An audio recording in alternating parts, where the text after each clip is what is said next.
ഞാനാണ് നമ്മുടെ കഥയിലെ ഹീറോ ആരോമൽ. ആരോമൽ ഒരു പാവമാണ്. ആരോമലിന്റെ കല്യാണമാണ് ഇന്ന്. അങ്ങനെ ആരോമൽ പ്രാർത്ഥിച്ചുകൊണ്ട് നിൽക്കുമ്പോൾ ആരോമലിന്റെ അളിയൻ ഉണ്ണി അങ്ങോട്ടേക്ക് വന്ന് അളിയ കല്യാണം കഴിക്കാൻ സമയമായെന്നും പറഞ്ഞ് വിളിച്ചുകൊണ്ട് പോകും. ആരോമൽ കല്യാണം കഴിക്കാൻ പോകുന്നത് അമ്പിളിയെയാണ്. ആരോമലിനെ അമ്പിളിയെ കണ്ടുപിടിച്ചു കൊടുത്തത് ആരോമലിന്റെ അമ്മയാണ്. ആരോമലിന്റെ എല്ലാ കാര്യങ്ങളിലും തീരുമാനമെടുക്കുന്നതും അമ്മയാണ്. അങ്ങനെ കല്യാണമൊക്കെ കഴിഞ്ഞ ശേഷം ആരോമലിന്റെ അളിയൻ ഉണ്ണിയളിയനും കൂട്ടുകാരനും കൂടെ ചേർന്ന് അമ്പിളിയുടെ കുടിയനായ അമ്മാവന് മദ്യം ഒഴിച്ചു കൊടുക്കുകയാണ്.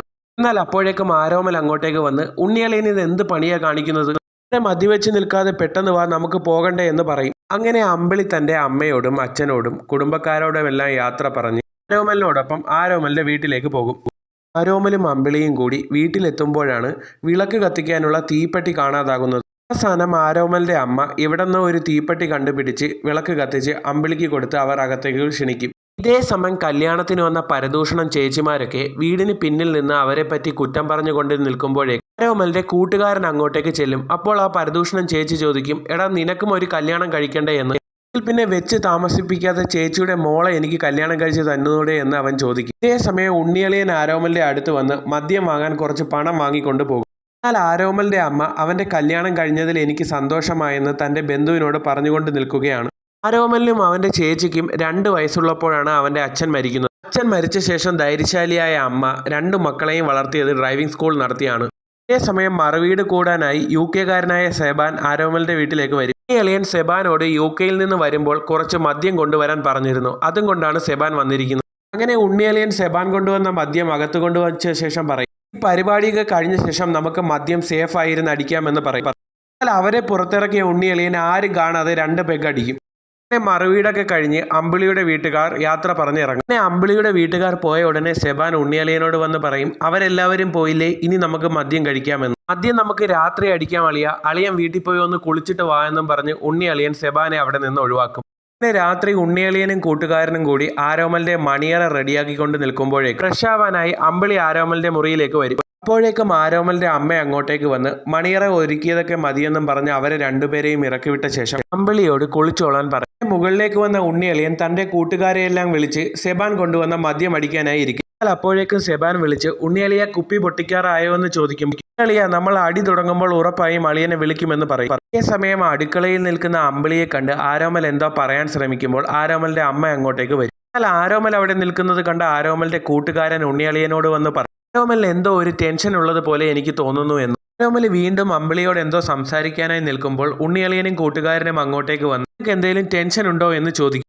മദ്യം കുടിക്കാത്ത ആരോമലിനോട് ഉണ്ണിയളിയൻ പറയും, നിന്റെ ഈ ടെൻഷൻ പോകാൻ പെഗ് അടിച്ചാൽ മതി, അതടിച്ചാൽ എല്ലാം ശരിയാവുമെന്ന് പറയും. പുറത്ത് സ്മെല്ല് വരാതിരിക്കാൻ ഞാൻ അതിനകത്ത് ഫ്രൂട്ട്സ് ഒക്കെ കട്ട് ചെയ്ത് ജ്യൂസൊക്കെ ഒഴിച്ച് സെറ്റാക്കി തരാമെന്ന് പറയും. ഈ സമയം ആരോമലിന്റെ കൂട്ടുകാരൻ ആരോമലിന് കുടിക്കാനുള്ള മദ്യം സെറ്റ് ചെയ്യുകയാണ്. എന്നാൽ അവൻ ആരോമലിനൊരു പണി കൊടുക്കാനായി അതിൽ കുറെ അധികം മദ്യം ഒഴിക്കും. എന്നാൽ അടുക്കളയിൽ ജ്യൂസ് പോലെ ഉണ്ടാക്കി വെച്ചിരിക്കുന്ന മദ്യം കുടിക്കാനായി വരുന്ന ആരോമൽ മദ്യത്തിന് പകരം യഥാർത്ഥ ജ്യൂസാണ് എടുത്ത് കുടിക്കുന്നത്. എന്നാൽ ആരോമൽ കരുതും താൻ കുടിച്ചത് മദ്യം തന്നെയാണ്, പക്ഷേ ആ ജ്യൂസിന്റെ ടേസ്റ്റ് കൊണ്ടാണ് തനിക്കത് മനസ്സിലാകാത്തതെന്ന് വിചാരിക്കും. അങ്ങനെ ആരോമൽ തന്റെ ഫസ്റ്റ് നൈറ്റിനായി അമ്പിളിയുടെ അടുത്തേക്ക് വരും. ഇതേ സമയം ആരോമലിന്റെ അമ്മയും കൂട്ടുകാരും ഒരു ബിയറൊക്കെ അടിച്ച് ചിൽഡ് വൈബിൽ ഇരിക്കുകയാണ്. ഇതേ സമയം ആരോമലിനോടൊപ്പം ഉണ്ടായിരുന്ന അമ്പിളി പെട്ടെന്ന് വയലന്റ് ആയ ശേഷം ആരോമലിനോട് പറയും, എനിക്കൊരു ലവർ ഉണ്ടായിരുന്നു, സുജിത് വാസു എന്നാണ് അവന്റെ പേര്. നാറി എന്നെ ചതിച്ചിട്ട് കടന്നു കളഞ്ഞു, പക്ഷെ എനിക്കിപ്പോൾ അവനെ കാണണമെന്നും പറഞ്ഞ് അവൾ കരയാൻ തുടങ്ങും. ആരോമൽ ഉടനെ തന്നെ ഓടി ഉണ്ണിയളിയന്റെ അടുത്ത് വന്ന ശേഷം പറയും, ആ കുടിക്കാൻ വെച്ചിരുന്ന മദ്യം അമ്പിളിയാണ് കുടിച്ചതെന്ന് തോന്നുന്നു. ബോധമില്ലാതെ അവൾ അവളുടെ എക്സ് കാമുകനെ കാണണമെന്ന് പറയുന്നു. ഏതോ സുജിത് വാസുവിനെ കാണണമെന്നും പറഞ്ഞ് അവൾ കരയുന്നു എന്ന് പറയും. അളിയനും ആരോമലും താഴേക്ക് വരുമ്പോഴേക്കും അമ്പിളിയുടെ ശബ്ദം കേട്ട് അമ്മയും എല്ലാവരും ഓടിക്കൂടിയിരുന്നു. എന്നാൽ അമ്പിളി എങ്ങനെയോ മദ്യം കഴിച്ചു എന്ന് മനസ്സിലാക്കിയ ആരോമലിന്റെ ചേച്ചി തന്റെ ഹസ്ബൻഡായ ഉണ്ണിയോട് ചോദിക്കും, നിങ്ങളാണല്ലേ അമ്പിളിക്ക് മദ്യം കൊടുത്തതെന്ന്. എന്നാൽ ഉണ്ണിയളിയൻ പറയും, ആരോമലിനൊരു ധൈര്യത്തിന് വേണ്ടിയാണ് മദ്യം കൊടുത്തത്, പക്ഷെ അത് എങ്ങനെയോ അവൾ മാറി കുടിച്ചു എന്ന് പറയും. എന്നാൽ അതിനുശേഷം അടിച്ച് ബോധമില്ലാതിരുന്ന അമ്പിളി, എനിക്ക് സുജിത് വാസുവിനെ കാണണം, ഞാനും അവനും തമ്മിൽ ഇഷ്ടത്തിലായിരുന്നു, എനിക്കിപ്പോൾ തന്നെ അവനെ കാണണമെന്ന് പറയും. സുജിത് വാസുവും അമ്പിളിയും തമ്മിൽ ഇഷ്ടത്തിലായിരുന്നു. ഒടുവിൽ ആരോമലിന്റെ വീട്ടുകാർ അമ്പിളിയുടെ വീട്ടിൽ വിളിച്ച ശേഷം പറയും, നിങ്ങളുടെ മോൾ ഇവിടെ അടിച്ച് ബോധമില്ലാതെ അവളുടെ കാമുകനെയും പറ്റി പറഞ്ഞുകൊണ്ടിരിപ്പുണ്ട്, നിങ്ങൾ എത്രയും വേഗം ഇങ്ങോട്ടേക്ക് വരണമെന്ന് പറയും. എന്നാൽ പാവം ആരോമൽ തന്റെ ജീവിതം തകർന്നു എന്നോർത്ത് വിഷമിച്ചിരിക്കുകയാണ് അവിടെ. എന്നാൽ അപ്പോഴേക്കും അടിച്ച് ബോധമില്ലാതെ അമ്പിളിയുടെ അച്ഛൻ്റെയും അമ്മയുടെയും കൂടെ അവളുടെ അമ്മാവനും വന്നിരുന്നു. ഇതെല്ലാം കണ്ട് പാവം ആരോമലിന് എന്ത് ചെയ്യണമെന്ന് കൂടി അറിയില്ലായിരുന്നു. ഒടുവിൽ അമ്പിളിയുടെ വീട്ടുകാരോട് ആരോമലിന്റെ അമ്മ പറയും, നിങ്ങൾ വീട്ടിൽ പൊക്കോളൂ, ഈ പ്രശ്നം ഞാൻ ഡീൽ ചെയ്തോളാമെന്ന്. എന്നാൽ അവരെല്ലാവരും പോയ ശേഷവും ബോധമില്ലാത്ത അമ്പിളി എനിക്ക് സുജിത് വാസുവിനെ കാണണം, അവൻ എന്നെ ചതിച്ചു എന്ന് പറയും. ഒടുവിൽ ആരോമലിന്റെ അമ്മ വന്ന് അവനോട് പറയും എന്തായാലും ആ സുജിത് വാസുവിന്റെ വീട്ടിൽ പോയി കാര്യം അന്വേഷിക്കാമെന്ന് പറയും. അവർ നേരെ അകത്തേക്ക് വന്ന് ഒരു പെഗ്ഗും അടിച്ച് ആരോമലിനെയും തന്റെ മക്കളെയും എല്ലാവരെയും കൂട്ടി സുജിത് വാസുവിനെ കാണാനായി അവന്റെ വീട്ടിലേക്ക് ധൈര്യത്തോടെ പോകും. പോകുന്ന വഴിക്ക് ആരോമൽ പറയും നമുക്ക് സുജിത് വാസുവിന്റെ വീട്ടിൽ നാളെ പോയാൽ പോരെ അമ്മയെ. ദേഷ്യം വന്ന അമ്മ ആരോമലിനെ വഴിയിൽ ഇറക്കി വിട്ട ശേഷം അവർ സുജിത് വാസുവിന്റെ വീട്ടിലേക്ക് പോകും. അവർക്ക് പിന്നാലെ തന്നെ ഉണ്ണിയളിയനും കൂട്ടുകാരും ജീപ്പും എടുത്തു വരും. പോകുന്ന വഴിക്ക് ബോധമില്ലാതെ അമ്പിളി എന്നെ സുജിത് വാസു ചതിച്ചു എന്ന് പറയുമ്പോൾ ആരോമലിന്റെ അമ്മ പറയും നീ കുറെ നേരം ചതിച്ചു എന്ന് പറയുന്നു, എന്താണ് യഥാർത്ഥത്തിൽ ഉണ്ടായതെന്ന് ചോദിക്കും. അമ്പിളി പറയും ഞാനും സുജിത് വാസുവും തമ്മിൽ ഇഷ്ടത്തിലായിരുന്നു. അങ്ങനെ ഒരു ദിവസം അവൻ എനിക്ക് മെസ്സേജ് അയച്ചു അവൻ എൻ്റെ വീട്ടിന് മുന്നിലുണ്ട് എന്ന്. ഞാൻ അവനോട് പോവാൻ പറയാനായി പുറത്തേക്ക് വന്നപ്പോൾ അവൻ എന്നെയും കൂട്ടി വീട്ടിന്റെ ചായ്പിലേക്ക് പോയി. എന്നാൽ ഞാനും അവനും ചായ്പിൽ നിൽക്കുന്നത് എൻ്റെ നെയ്ബർ കണ്ടപ്പോൾ അവൻ അവിടെ നിന്നും ഇറങ്ങി ഓടി. ആള് കൂടിയപ്പോൾ ഒന്നും അറിയാതെ അവനും ആ ആൾക്കാരോടൊപ്പം എൻ്റെ വീട്ടിലേക്ക് വന്നു. ഞാൻ എൻ്റെ നാട്ടുകാരുടെയും വീട്ടുകാരുടെയും മുന്നിൽ ഒരു പൊട്ട പെണ്ണായി മാറി എന്ന് അവർ പറയും. അപ്പോഴേക്കും അവർ സഞ്ചരിച്ചു കൊണ്ടിരുന്ന വണ്ടി ചെക്കിങ്ങിൽ പെടുകയും ഇവിടുത്തെ SI വന്ന് നിങ്ങൾ എങ്ങോട്ടേക്കാണ് പോണതെന്ന് ചോദിക്കുമ്പോഴാണ് ഡ്രൈവിംഗ് പഠിപ്പിച്ച സോമനാണ് ഇവിടുത്തെ SI എന്ന് ആരോമലിന്റെ അമ്മയ്ക്ക് മനസ്സിലാകുന്നത്. അവരോട് സംസാരിക്കുമ്പോൾ അവരെല്ലാവരും മദ്യവെച്ചിരുന്നു എന്ന് മനസ്സിലാക്കിയ സോമൻ അവരെ എല്ലാവരെയും അവിടെ പിടിച്ചു നിർത്തും. എന്നാൽ അതിൽ മദ്യവെക്കാത്ത ഒരേ ഒരാൾ ഉണ്ടായിരുന്നു. തന്നെ ഡ്രൈവിംഗ് പഠിപ്പിച്ച ടീച്ചർ എന്ന കരുണയിൽ സോമൻ അവരെ വെറുതെ വിടും. അതേസമയം അങ്ങോട്ടേക്ക് വരികയായിരുന്ന ഉണ്ണിയളിയൻ റോഡിൽ നിൽക്കുകയായിരുന്ന ആരോമലിനെ കാണും.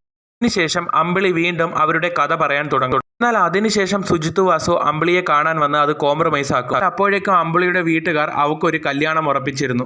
ഇത് വിളിച്ച് സുജിത് വാസുവിനെ പറയുമ്പോൾ എന്തായാലും നമുക്ക് ഇവിടെ നിന്ന് മാറി നിൽക്കാം, നമുക്ക് ബാംഗ്ലൂരിലേക്ക് പോകാമെന്ന് പറയും.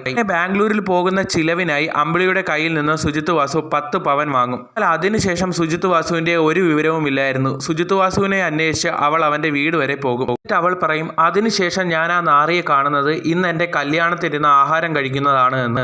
അപ്പോഴേക്കും അവരുടെ കൂടെയുണ്ടായിരുന്ന ഒരു പെണ്ണ് ഇൻസ്റ്റാഗ്രാം എടുത്ത് ഇവനാണോ സുജിത് വാസു എന്ന് അവളോട് ചോദിക്കും. സുജിത് വാസു അവൾക്കും ഒരുപാട് കോഴി മെസ്സേജുകൾ അയച്ചിരുന്നു.